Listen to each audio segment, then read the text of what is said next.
I never expected her to remember my name. Not just my name either.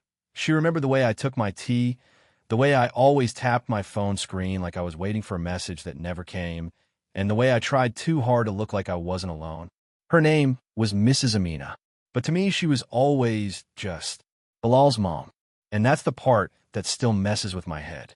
Because now, every time Bilal looks at me like we're just two guys being stupid in the street, laughing over nothing, I feel something heavy in my chest. Like there's a secret sitting on my tongue, and it doesn't matter how many times I swallow. It won't go away. It started on a normal day. One of those boring days where time feels thick. I was at the small chai cafe near the market, the one with the cracked tiles and the ceiling fan that made a tired clicking sound. The kind of place people went when they didn't want to be seen in fancy cafes. The kind of place where nobody asked questions. I came there almost every evening. Not because I loved the tea, because it was quieter than home. I sat in the same corner seat every time near the window where I could watch the street without feeling like the street was watching me back. My phone was on the table, face up, screen dark. I picked it up, unlocked it, checked my notifications. Nothing. Then I locked it again. It was a habit, a stupid one, like checking an empty fridge, hoping something magically appears. The waiter didn't even ask anymore. "Half cup, less sugar," he said automatically as he walked past. I nodded without looking up, and then I heard her voice. Soft but clear.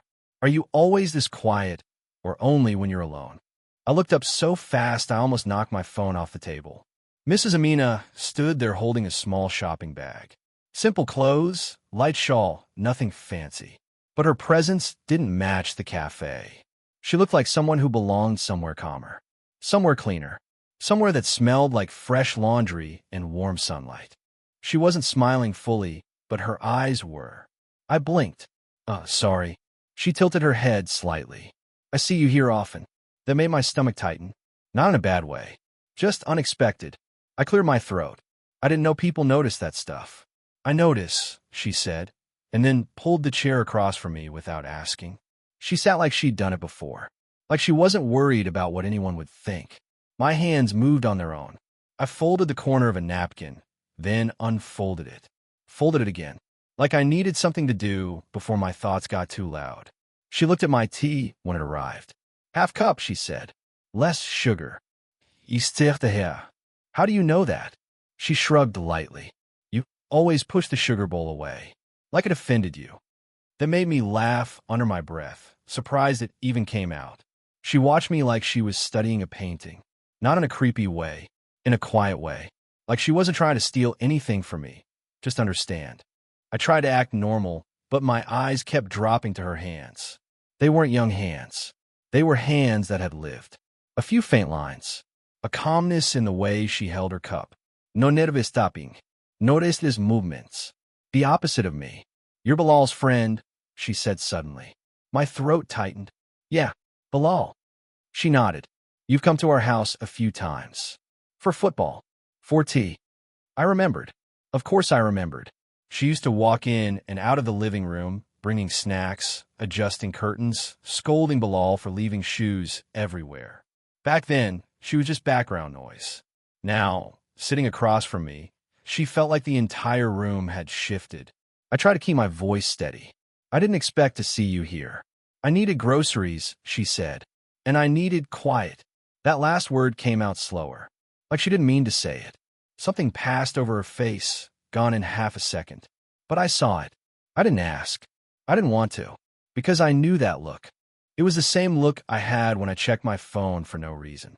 Silence sat between us, not uncomfortable, just loud. Outside, a bike passed. A horn blared. Someone laughed too hard in the distance. Inside, she sipped her tea, and she looked at me again. "You always look like you're waiting for someone," she said. I swallowed. I don't know, I lied. Maybe it's just my face. She didn't argue. She just nodded like she believed me, even though she didn't. And then she said something so simple, so quiet, that it landed in my chest like a stone. "You don't have to be lonely like that." I didn't answer, because I didn't know how, and because the truth was nobody had ever said that to me before. Not like she did. Not like she meant it. When she stood up to leave, she paused beside my table, her fingers brushing the edge of the chair. Then she leaned slightly closer and said, almost casually, "Come by tomorrow. Around evening." My heart kicked hard. For what? I asked. She looked at me one last time, her eyes steady, her voice softer than before. "I'll make tea at home. Brupea." And then she walked out. I stayed frozen, staring at my untouched cup, the napkin still folded between my fingers. My phone buzzed a few seconds later. A message. From Bilal. "Bro, you free tomorrow? Amy said she saw you somewhere, lol." And for the first time in my life, I didn't know what to reply. I didn't go the next evening. I told myself it was because I had work, because it would look weird, because Bilal might show up, because 100 reasons that sounded logical in my head. But around 7, I found myself standing outside their gate anyway. The street lights were already on. Kids were playing cricket with a broken bat. Somewhere down the road, a radio was playing an old song that sounded like it had dust in it. I stared at the gate like it could judge me. Then I knocked. The door opened almost immediately, like she'd been waiting behind it the whole time. "Mrs." Amina didn't look surprised. She just stepped aside and said, "Come." Her house smelled the way I remembered: warm food, detergent, and something soft like comfort, like a life that was already built. She led me into the living room. The curtains were half drawn. A lamp glowed in the corner. "No te noise, no distractions. Just quiet." She set a tray down on the table. 2 cups, a teapot, biscuits, and a bowl of sliced fruit. "Proper tea," she said, almost teasing. I sat on the edge of the sofa, like I didn't deserve to relax. She poured the tea slowly, carefully, like it mattered. Like I mattered. I watched her hands again. I hated myself for noticing things like that. The small wrinkles, the calm movements, the way she didn't rush. I took a sip. It was strong. Perfect. She sat across from me, her cup in both hands. Her eyes stayed on me longer than normal people would allow. Not flirting. Not exactly. Just present. "You didn't come yesterday," she said. I cleared my throat. I thought it might be inappropriate. She didn't react, but her fingers tightened slightly around her cup. "Inappropriate," she repeated softly, like she was tasting the word. I shrugged, pretending it was nothing. "I mean, I'm Bilal's friend." She nodded once. "Yes." The way she said made it feel heavier than it should have. Then she looked away for the first time, staring at the tea like it held answers. "Bilal talks about you," she said. "Says you don't laugh much." I gave a small smile. "He exaggerates." "No," she said. "He notices, and I notice." That silence came again. The kind that didn't feel empty. The kind that felt like it was waiting. I picked up a biscuit just to do something with my hands. Broke it in half. Put back down. "I don't really have people," I admitted suddenly. The words came out before I could stop them. She looked up slowly. "What do you mean?" I stared at the carpet. "Like real people. I have friends, sure, but no one who checks on me. No one who would notice if I disappeared for a week." I laughed a little, but it wasn't funny. She didn't laugh. She just whispered, "That's a hard way to live." Her voice cracked slightly at the end, like she knew too much about that. I looked at her then properly, and I saw something behind her eyes. A tiredness she hid well. The kind that didn't come from age, but from years. "What about you?" I asked quietly.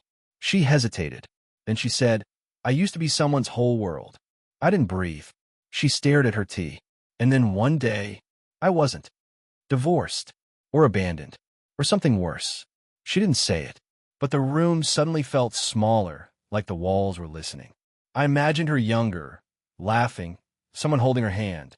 I imagined her alone in this house, cooking for people who didn't see her the way they used to. And then I imagined myself here again, tomorrow, and the day after.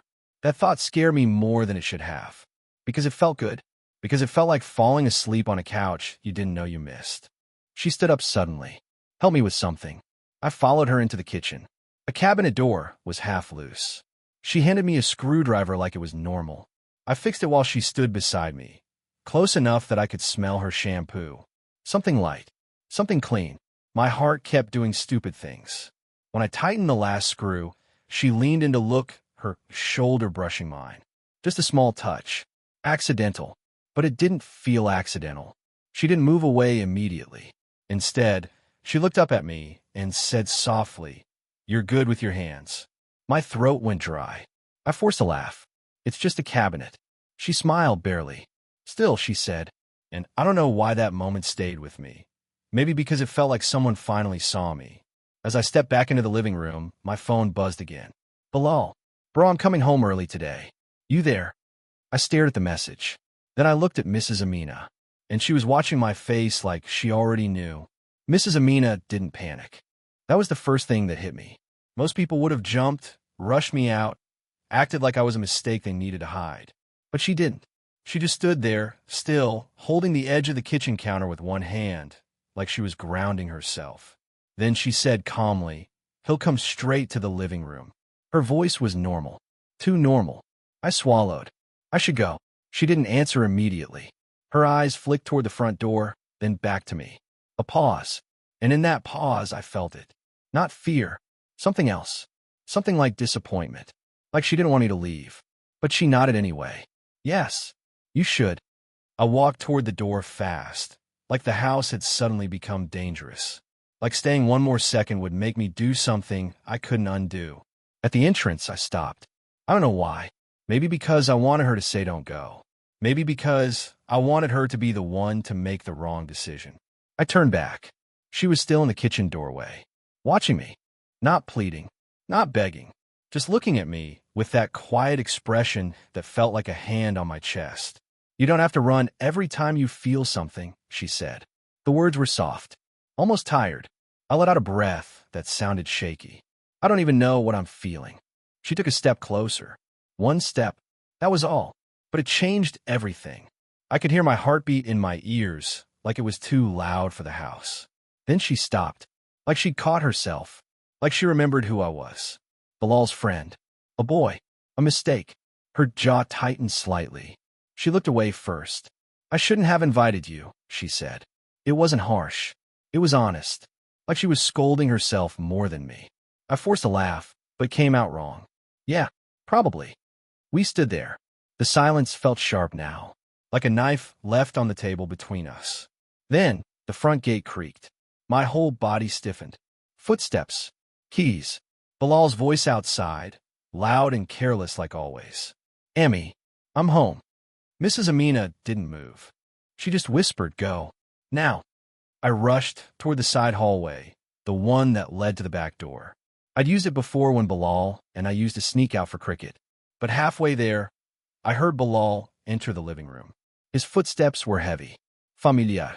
I froze behind the wall, holding my breath like a thief. Mrs. Amina walked into the living room like nothing had happened. Like she hadn't been standing inches away from me a second ago. Like she hadn't looked at me the way she did. Bilal laughed. "Emmy, you won't believe it. I saw Samir today, and Samir." My name. My stomach twisted. Mrs. Amina's voice stayed calm. Bilal dropped onto the sofa. "You okay? You look tired." "I'm fine," she said. I could hear the way she said it. Flat. Controlled. But I knew her better now. Just enough to hear what she wasn't saying. Bilal continued. "Oh, and guess what? I think I saw your chai guy near the market. That quiet one. The one who always looks depressed." My face burned, even though he couldn't see me. "Mrs. Amina didn't answer right away. Then she said, "Don't call him that." Bilal laughed. "Why? He is. He's like a ghost. Always quiet." Something in her voice shifted. Just slightly. "He's not a ghost," she said. "He's just alone." Bilal went silent for a second. I pressed my back against the wall, my fingers gripping the edge of the doorframe. My breathing felt shallow, trapped in my chest.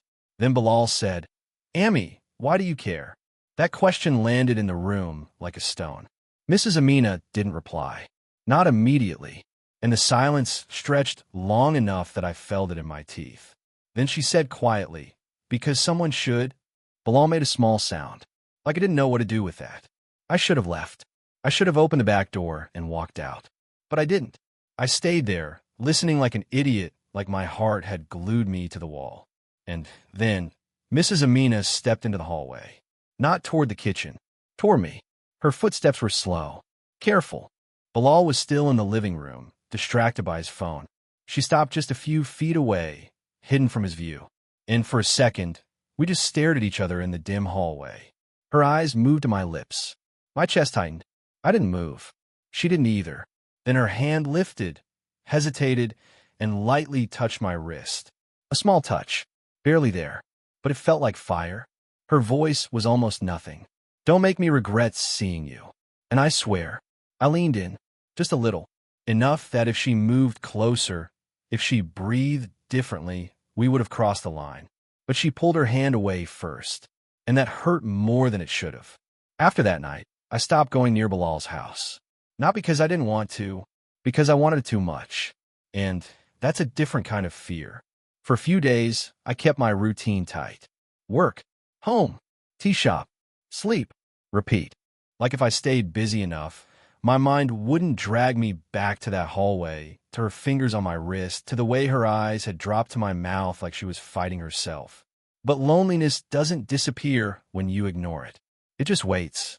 On the fourth day, I saw her again. Not at the cafe, not at her house, at the corner market near the fruit stall. She stood there holding a bag of oranges, arguing softly with the shopkeeper about the price like it mattered. Her dupatta was slightly loose, and a strand of hair had escaped near her cheek. She looked human, not someone's mother, not someone's past, just a woman. And for some reason, that made my chest ache. I should have walked away. Instead, I stood there like an idiot until she noticed me. Her eyes widened slightly, just for a second. Then she looked away fast, like she'd been caught. "Samir," she said, quieter than usual. "Mrs. Amina." We both said the wrong thing. She adjusted her grip on the bag. "You disappeared."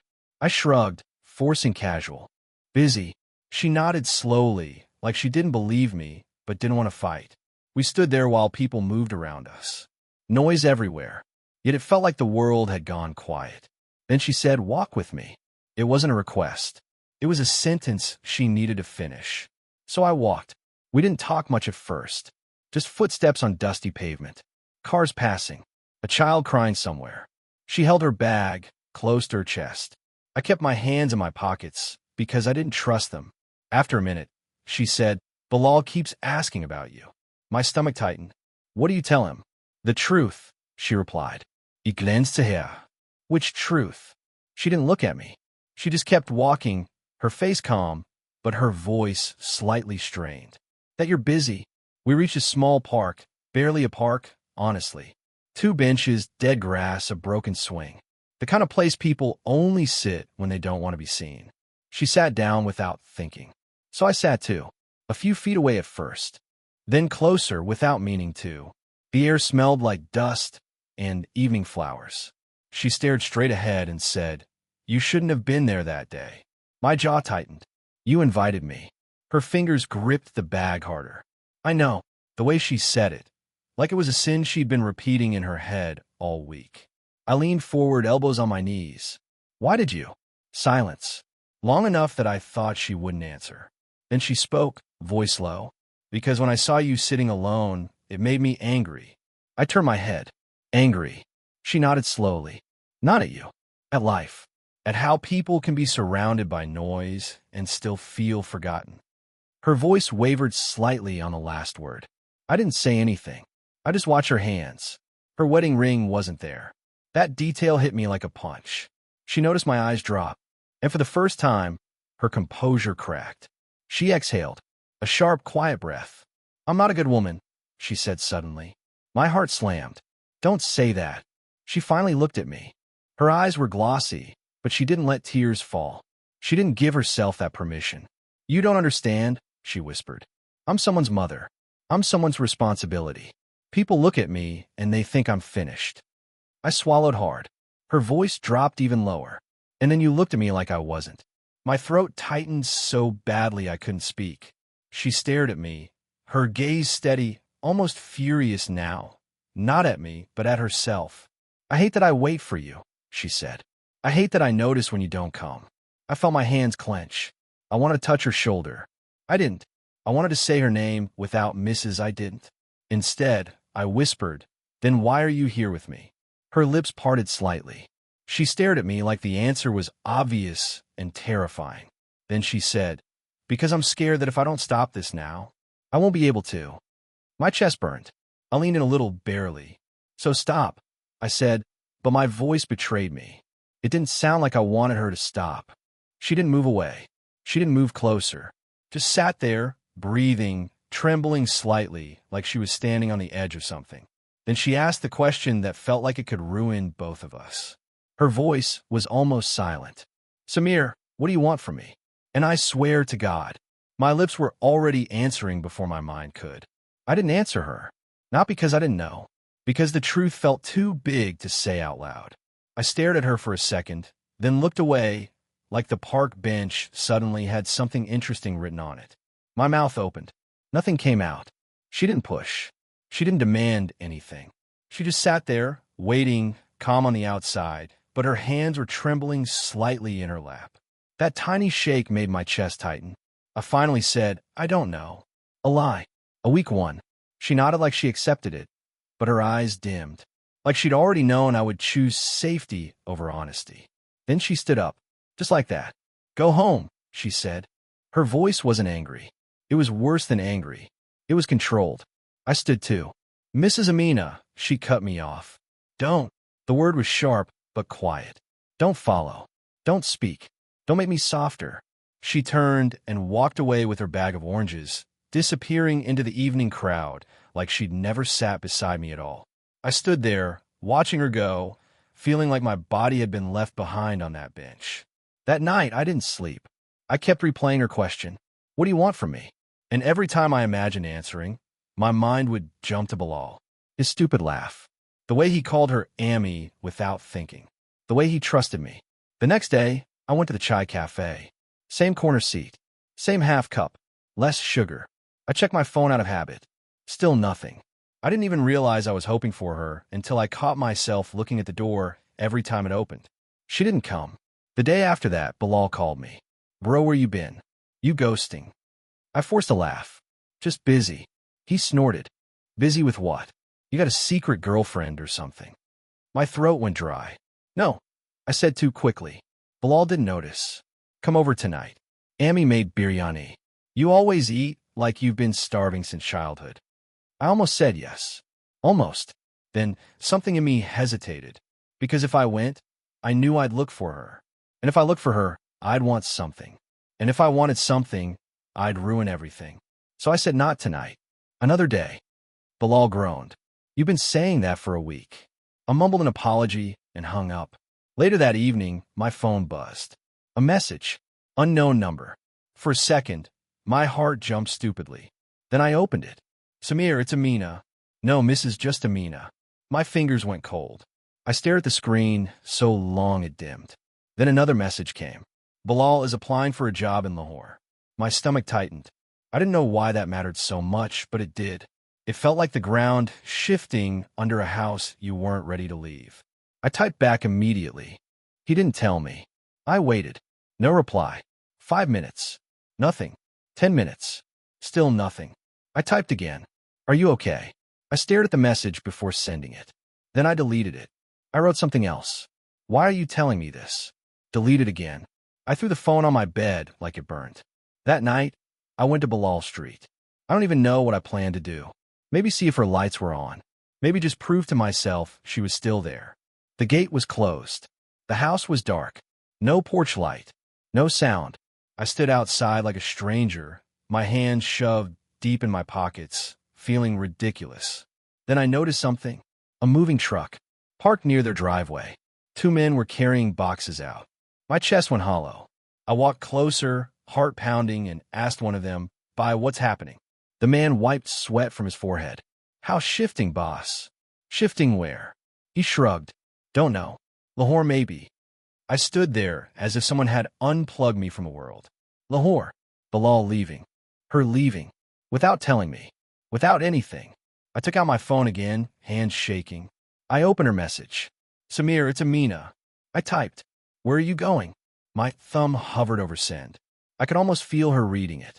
Almost feel her pausing the way she always did. But I didn't send it. I just stood there in the dark, staring at a house that was already emptying out.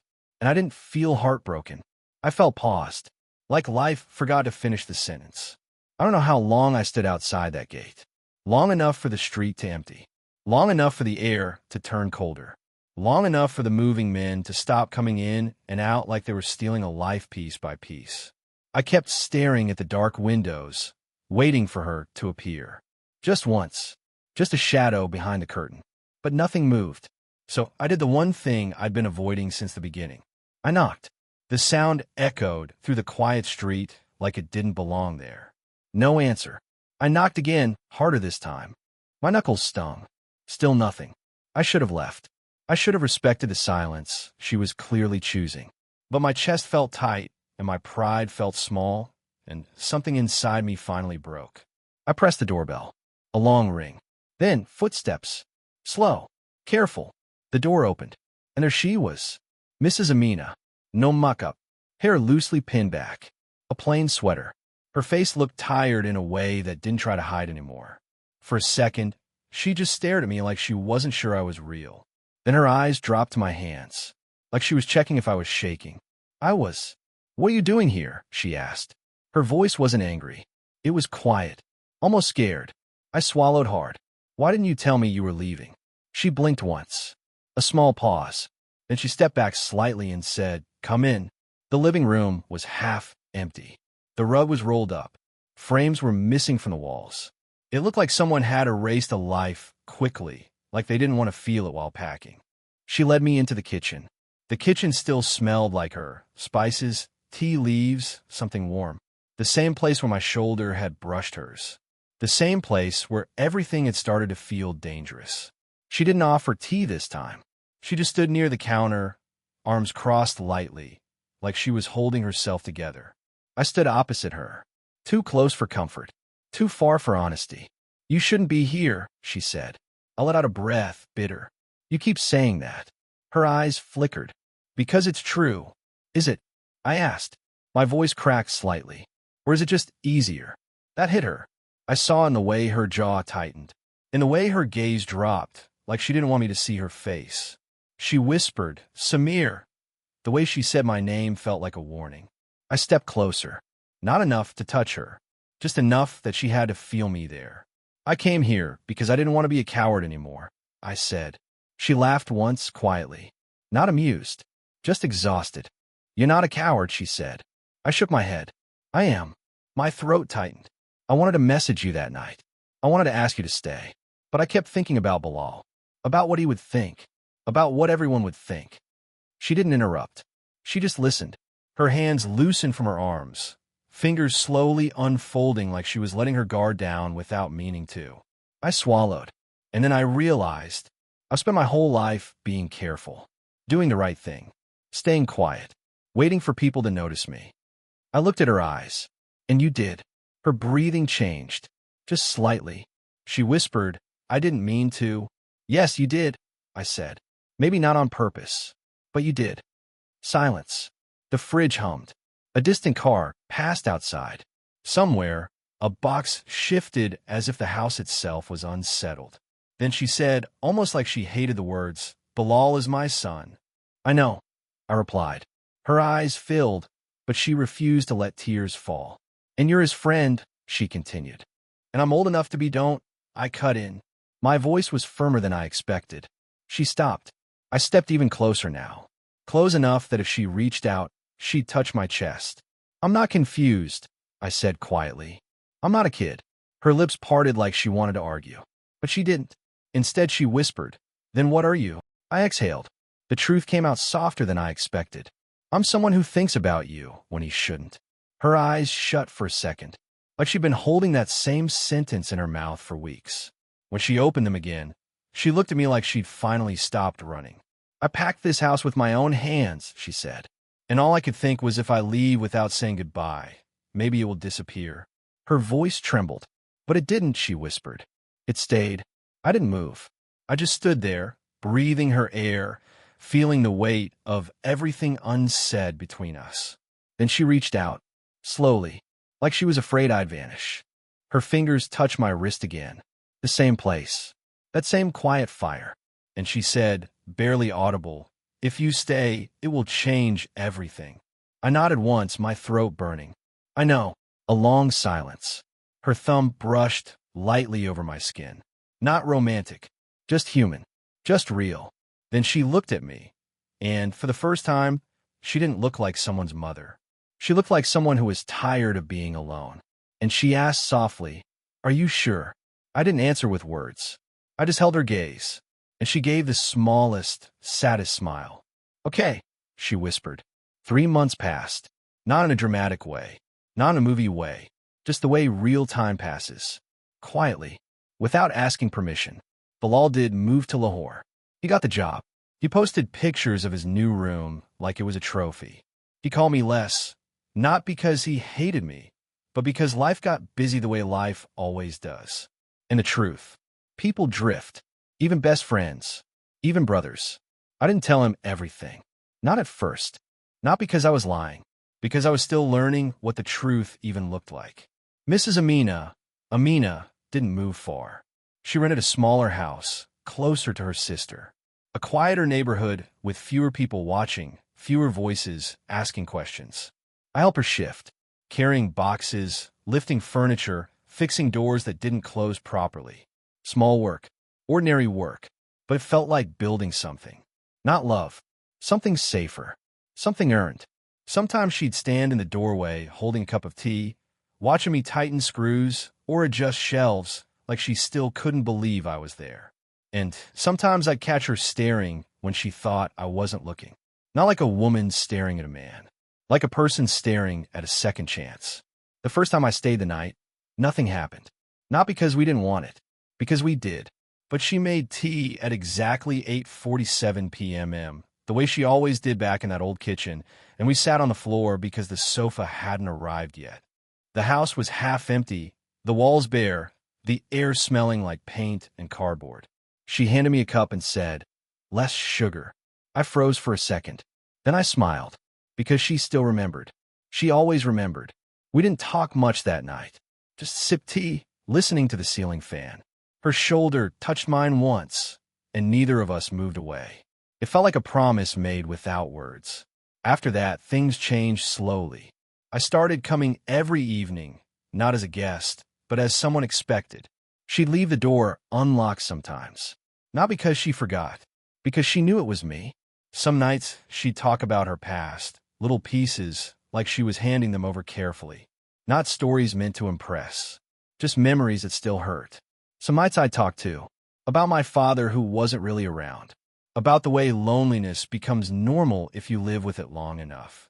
And she'd listen, not fixing me, not pitying me, just listening like it mattered, like I mattered. One evening, we went back to that same small park. The bench was still there. The broken swing still squeaked when the wind pushed it. She sat down first. He sat beside her. This time, there was no space between us. She looked at the streetlights and said, "You know, I used to think I was finished." I stared ahead, my hands resting on my knees. "Yeah," I said. She nodded, like my life was just cooking and waiting and disappearing. Her voice was calm, but her eyes were soft. Then she glanced at me and said, "And then you knocked." I swallowed. I almost didn't. "I know," she replied. "That's why it mattered." We sat in silence for a while. Then she reached my hand, not like a dramatic confession, just fingers slowly finding mine. Warm, certain, like she was finally letting herself have something. A week later, Bilal came back for Eid. He hugged me hard, joked around, called me depressed ghost, again like nothing had ever changed. Then he came to see his mother. And when he saw me in her house, sitting at the table, holding a cup of tea like I belonged there, his smile faded. Not instantly, but enough. He looked between us.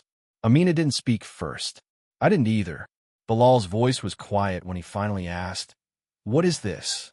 Amina's hand moved under the table. She touched my knee, a small grounding gesture. Then she said softly, "It's not what you think." Bilal stared, hurt flashing across his face. I expected shouting, anger, but he just looked down, swallowed, and said, "You're my friend." "I still am," I said. He laughed once bitter. "No, friends don't." He stopped, because he couldn't finish it, because saying it out loud would make it real. Amina's voice was calm. "Bilal, I didn't plan this." Bilal's eyes filled slightly, but he blinked it away fast, embarrassed. Then he nodded slowly, like he was trying to accept something he didn't want to. He whispered, "Does it make you happy?" Amina didn't answer quickly. She looked at me first. Then she said, yes. And for some reason, that honesty hurt more than any lie. Bilal didn't forgive us that day, but he didn't destroy us either. He just left the room quietly, like someone walking away from a picture they weren't ready to look at. Later, that night, Amina made tea again. 8:47 p.m. Same cups. Same silence. She sat beside me and said, maybe we lose him. I stared into my cup. Maybe, I admitted. Then she leaned her head lightly against my shoulder. Not dramatic, not desperate, just tired. And I realized something simple. Life didn't suddenly become perfect. People didn't clap. The world didn't approve. But the house felt warm. And for the first time in my life, I didn't feel like I was waiting for someone. I was already there. Amina lifted her cup and said softly, less sugar suits you. I smiled, staring at the steam rising between us. Yeah, I whispered. So do you.